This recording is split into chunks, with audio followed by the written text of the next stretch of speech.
सदर मुमलिकत को ट्वीट करना महंगा पड़ गया। सदर डॉक्टर आरिफ अलवी को जल्द ओहदे से हटाने की तैयारियां कर ली गयी। सदर अलवी की जानिब से किए गए ट्वीट पर पहले तो मुखालफिन ने इस्तीफे का मुतालबा किया, फिर इस बात पर तनकीद का निशाना बनाया कि वो ताहाल वो इसी स्टाफ के साथ काम कर रहे हैं जिस पर उन्हें एतमाद नहीं। सोशल मीडिया पर ऐसे तबसरे देख कर सदर मुमलिकत ने अपने सेक्रेटरी की खिदमत एस्टेब्लिशमेंट डिवीजन को वापस कर दी। दूसरी जानिब ये भी अफवाहें आ रही है की सदर आरिफ अलवी इस्तीफा दें या ना दें, उन्हें वैसे ही जल्द ओहदे से हटाने की तैयारी कर ली गई है। मारूफ तज्जियाकार रईस अंसारी ने दावा किया है कि सदर आरिफ अलवी के ओहदे की मुद्दत खत्म होने के बाद भी वो सदर रह सकते हैं, लेकिन मौजूदा सूरत हाल को देखते हुए अब ऐसा होता नजर नहीं आ रहा। सीनियर सहाफी रईस अंसारी का कहना था कि खिचड़ी बहुत पहले से पक रही है, मगर ये सब आई वॉश है, क्योंकि आज नहीं तो कल सदर अलवी से इस्तीफा ले लिया जाएगा, जिस पर वो कहेंगे कि मैंने खुद अपनी मर्जी से हुदा छोड़ा है।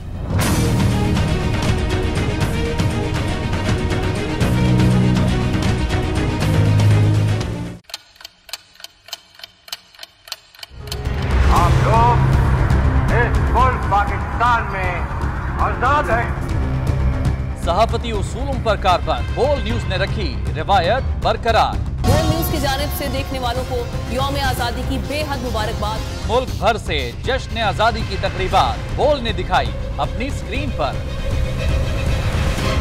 पाकिस्तान के 76वें यौम आजादी का जश्न बोल ने सुनाई पाकिस्तान जिंदाबाद के नारों की गूंज।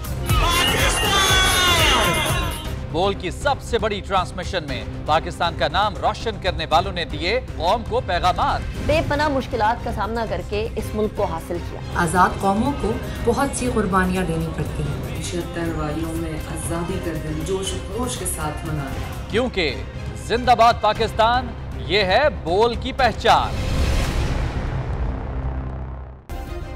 सब्सक्राइब करें और बेल दबाएं ताकि कोई खबर रह न जाए।